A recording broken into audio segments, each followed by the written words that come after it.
ఈ రాష్ట్ర దేశాన్ని పరిపాలించాలి, ప్రధానమంత్రిగా ఉండాలని కోరుకుంటున్నాను మనస్ఫూర్తిగా. మీ ముందు మా జగన్మోహన్ రెడ్డి గారికి కూడా మనవి చేసుకుంటున్నా. రేపు కలిసి కూడా చెప్తా. మోడీ గారు గాని అవకాశం ఇస్తే భారతీయ జనతా పార్టీతో కలిసి ముందుకు పోదాం. మొన్ననే తప్పు చేశాం. 24లో వాళ్ళు ఎదురు చూసింది వాస్తవంగానైతే మనం వాళ్లతో ముందుకు పోకుండా వెనకడుగు వేసి ఉంటే మనం చేసింది తప్పే. ఎందుకు వెళ్లకూడదు భారతీయ జనతా పార్టీతో?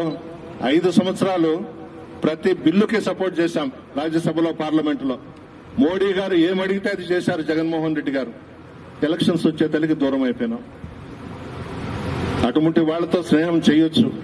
మోడీ గారు ఒక మాట ఇస్తే కట్టుబడి ఉంటాడు. మోడీ గారికి, అమిత్ షా గారికి చంద్రబాబు నాయుడు గారి మీద నమ్మకం లేదు.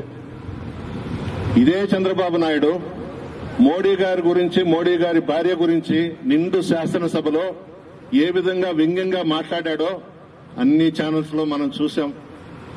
అమిత్ షా గారు తిరుమలకు వస్తే రాళ్లు వేయించాడు, చెప్పులు వేయించాడు.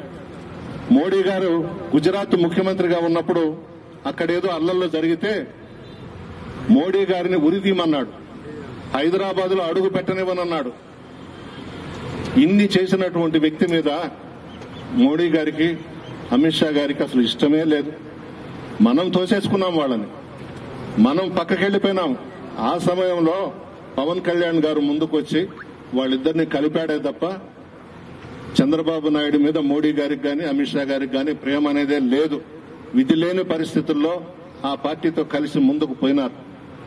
రాబోయే రోజుల్లో నరేంద్ర మోడీ గారి నాయకత్వంలో దేశం ముందుకెళ్లాలి. జగన్మోహన్ రెడ్డి గారి నాయకత్వంలో ఆంధ్ర రాష్ట్రం ముందుకెళ్లాలని కోరుకుంటున్నాను.